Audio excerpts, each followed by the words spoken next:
Carl and Brendan here from Games, Brains and Head-Banging Life with another track by track, and we are looking at Select Difficulty, Periphery III.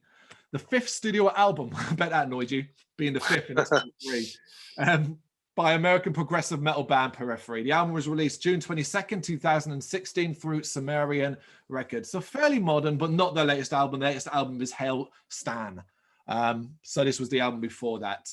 And we begin with The Price Is Wrong. A kick-ass start that is high-powered energy, a ball of intensity unleashed, and a perfect showcase of Periphery's progressive style. I really like the choppy guitars and the focus on aggressive vocals here. Yeah, I did write at the beginning of this song, but not related to this song. Oh, just in case anyone didn't know, this album's over an hour long. Yes, it is a long one. Point that out. Yeah. Yeah, it's a really great song to start off with. Big crunchy beats, harsh vocals, loads of pace, loads of banging drums. Like, it's just really fast and energetic and angry and aggressive, and it's got a great screeching solo. So yeah, good song to start with. Very happy with it. Yeah, and like for me to follow that was going to be tough, but Motormouth is next. But the chunky riffing at the start gets things moving in the right direction. It's still focused on the meteor side of music, but it's, for me, it's somehow more intense. The passion behind the vocal screams and roars is wonderful. It's Spitfire stuff at times. There's a midpoint shift that's excellent, and then we get some epic clean singing at the end, which is kind of, to me, like the cherry on top.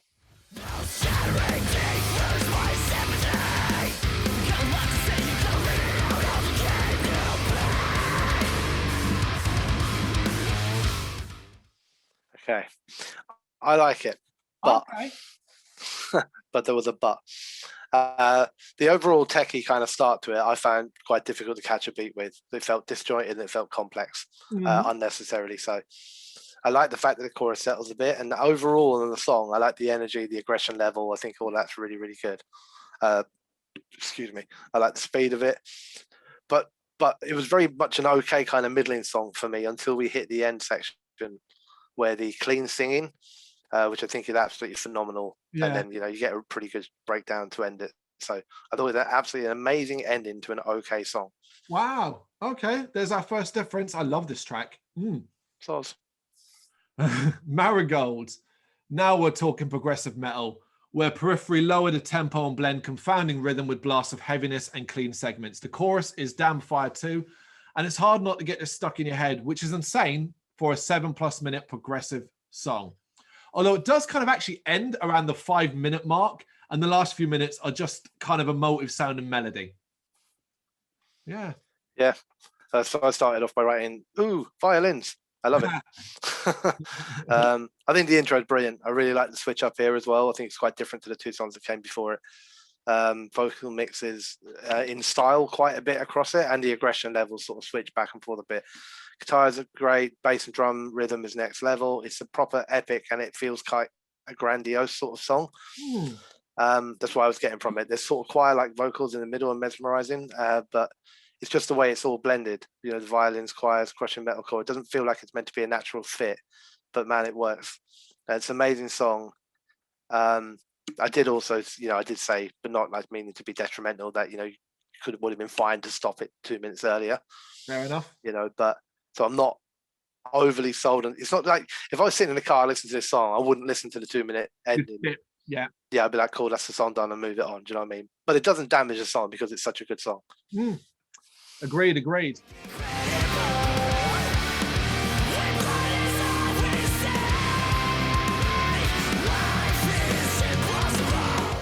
The way the news goes, solid transition from the previous track. The little guitar plucking at the start put a smile on my face.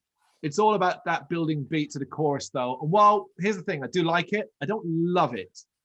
Mainly, the biggest takeaway from this is the drums. It's just some blast beat shit going on here. Yeah, so after the epic of Marigold, my expectations were raised and instantly crushed. I don't like this song much at all. The overly clean intro is grating, and while the chorus is quite powerful and with some intense strumming, I'm sad that I have to leave it to go into another verse that I don't like. I'm not a fan of the vocals at all in the verses other than in the chorus. I find the verses to be messy. I find them confused. They don't really make any sense to me.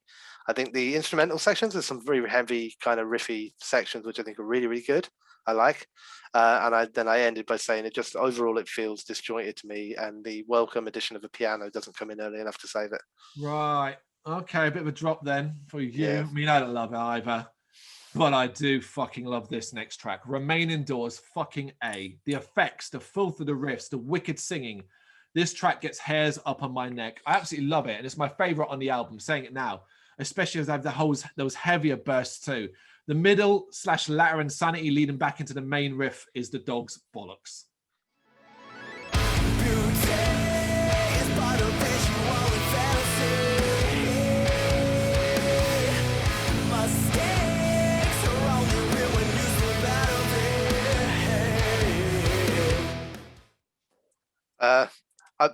Yeah, so I started off by just saying that it sounds like a government message these days, the title. I like the slow, remain indoors, stay safe, wash your hands. I like excuse me, I like the slow crunchy groove of the instruments at the start. I wasn't quite sold on the vocals at the beginning, but they did grow on me. There's lots of little bits I like. Catchy number, good energy, nice little guitar flourishes here and there. But I found the synth sort of section a bit odd. Okay. I had no issue with it, but I just wasn't expecting it. It kind of threw me, and it made me instantly think they were Scar Symmetry. Oh, wow. It was like a real big change in sound for me. So quite a switch in direction. So, you know, I liked it a lot, but occasionally I'm obviously too dumb for this progressive stuff, man, because I get a bit muddled in the songs. Do you know what I mean? And I'm like, what are you trying to do now? So I did say that, you know, I think for me personally, occasionally they could do with maybe stripping back an idea or a creative layer here and there. And I would probably prefer the song overall. But I do like this song. I don't mean it necessarily just in this song. It's just, you know, I get into something and then they chuck something else in the mix. And it's like, I was happy. What did you do that for? Oh, my goodness me. Habital Line Stepper. I like how this one begins like it's a death metal track. The blast of drums, guitars, and vocals leaning towards the heavier spectrum of metal. Before that, bit shakes things up. I'm doing a terrible job of it, but it's that. Mind you, it's still incredibly focused on Wild Fury, and that is a nice change of pace after the last couple of tracks. Of course, it evolves into something completely unrecognizable as it goes on.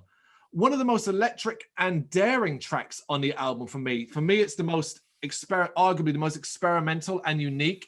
And I do kind of love it. It's kind of weird then, because it just kind of goes in the face of everything I said before about them sometimes getting too complex, because I think this one's fantastic. I love it. I think it's heavy as fuck, a proper pit destroyer of a song with the beginning, insane drums and riffing. Like the chorus, I also badly wrote the bit for the not really knowing how to write it.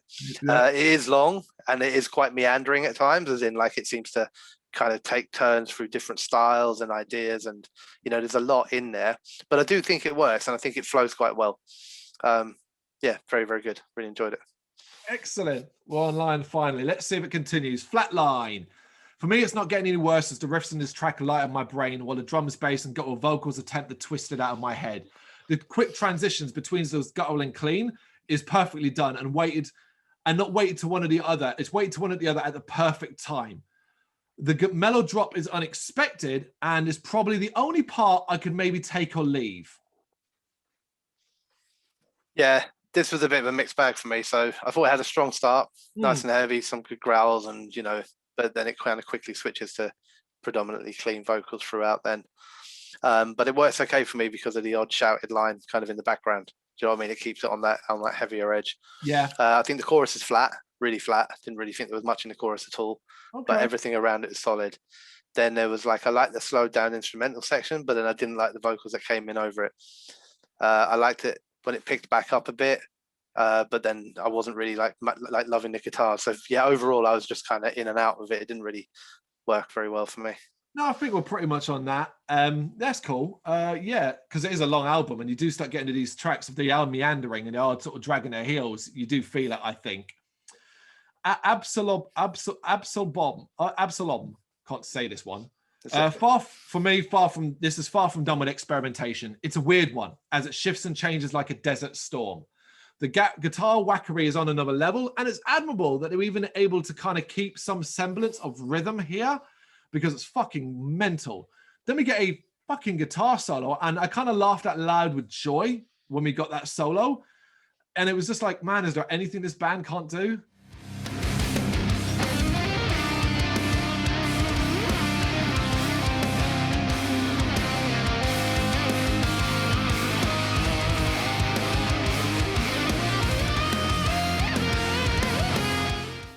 Yeah. Won't do. Yeah, won't do. Better one, yeah.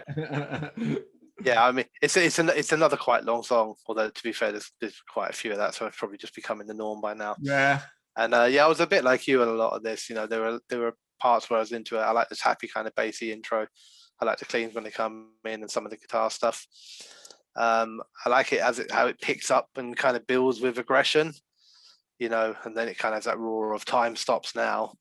But then I was also often just felt confused and dazed. I wasn't really entirely sure what was going on a lot of the time. And I was like, oh, I like this bit. And then I was like, oh, what's happening? You know, so I felt myself like all over the bit, you know. Yeah, quite a confusing song. Didn't hate it. I just struggled to stay in tune with it. No, I think that's fair. It is a weird one. Even though I kind of struggle with the whole progressive edge of this one. This is going to be fascinating then, because I think if there's one track that's probably the most divisive on here, it's this one. It's Catch Fire. For me, the start of this track is like an R&B pop number. And while there's heavier groove to be found, it's certainly one of the lightest tracks in the album.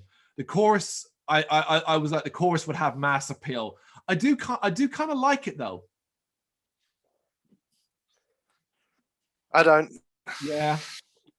Yeah, I did write. So I hated the intro tone effect thing that they were trying to do as well. No positives for that whatsoever. It's probably a bit unfair, but I did say I'm not really a fan of this pop punk direction they seem to have taken. And I wrote, God, how do they go from a song I quite like to a song I dislike so quickly? What's their fucking problem? Get angry yeah, probably a bit harsh. You know, the chorus is okay in a simplistic way, but otherwise there's nothing for me that I like about this song other than the length. Okay, yeah. I mean, I think it was about 2.5, 3 minute long when it was a pretty short one, isn't it? Yeah. But enough of that. Prayer Position. It's time for some technical heavy metal, and this is a track that delivers. For me, this was the point where I was like, man, the pace of this album is pretty perfect. At this point, I was like, man, I need something with a bit more meat to the bones, a bit more fire and fury. And it comes right when I needed it. I love this. The clean chorus is awesome too, especially as I noticed it was like, man, you're stretching your vocal cords there for this one. Yep, I like this one. Cool. Much better again. I don't know what they were trying to do to me, but just like, here's one he'll like and here's one he'll hate. Easy, man. Progressive. Yeah. I like everything about it. I like the aggression, the rapid vocal delivery. It's really heavy, but it's got a nice settled rhythm. It's not got too much in it, this one. It's much more simple as a song, and it's much better for it, I think. You know, you can catch the rhythm, you can catch the beat, you can headbang along to it without shooting off in like mad directions, like you're glitching or something. Chorus is strong. It's got a neat ending. I like the heavy breakdown at the end, but I also like the fact that they've added some like high tone lead guitar lines over the breakdown, so it doesn't just sound like a systematic, oh, here's a fucking breakdown. Yeah. You know, so yeah, really, really good. Very good song. Cool. Which brings us to the end, and it is Loon. Last one, and for me, I couldn't believe how quickly the time had gone by in this album. One more mental slab of progressive that keeps things kind of mellow and chilled, but builds on an epic sound as it goes on. It feels like a finale, and Periphery deliver it like it is a finale. I wrote this last word, makes me walk that little taller. I started off by saying it's a fucking long song, isn't it? Yeah. It starts with a minute worth of intro that's interesting for the best part of 10 seconds. The opening verse is okay. The vocals are okay. The music is okay. Everything's okay. The chorus is okay, but similar to the verse in style, so it doesn't even stand out really that much as a chorus, other than having a slightly elevated instruments and a slightly higher vocal tone. But then the second chorus goes into a strong instrumental section with some nice backing effects. And from that point on, it stays strong all the way through to the end with passionate instruments, really powerful vocals, fading off into the orchestral sort of segment at the end of it. So a really, really strong back half to that song. But I found the first half okay. Fascinating. I think we're likely to have 3 completely different tracks here when it comes to the top 3. So I'll give you my 3, and it's Motormouth, Remain Indoors, and Loon. There's my 3. They're the 3 best tracks in the album for me. Yep, completely different. Yeah. So I've got Prayer Position, cool, Habitual Line Stepper, and Marigold. Oh, see, I mean, I could easily have Marigold and Habitual Line Stepper in there for sure. Those 2 are excellent. But overall, I just think like the great outweighs the bad. Massive. Yeah, I think it's a good album. It's much better than I was expecting. I'm not a huge Periphery fan. I'm not massively familiar with it. I don't think I really knew any song. I might have known The Price Is Wrong. I think it was the only one I really recognized from this album when I listened to it. And I'll keep probably a good 70% of this now, and I'll listen to it again and again because it's got some really, really good stuff on there. And also, if I want to talk to like an amateur and confuse the fuck out of them, I'll just play something like Flatline or Absalom and go, try and headbang to that, mate. Yeah, good luck with that. All over the place. Glitching, as you said. Yeah. But we'd love to know what you think of this album. Let us know in the comments. Thank you very much for watching. You can check us out on gbhbl.com as well as on Facebook, Instagram, Twitter and Tumblr. Go to Patreon to help us out over there. That's patreon.com/gbhbl, as well as Big Cartel, where you can find some of our merchandise. We have a podcast running on SoundCloud and Apple Podcasts. And of course, if you like this video, do us a favour, hit the subscribe button and help the channel grow. Games, horror and heavy metal. What else is life for?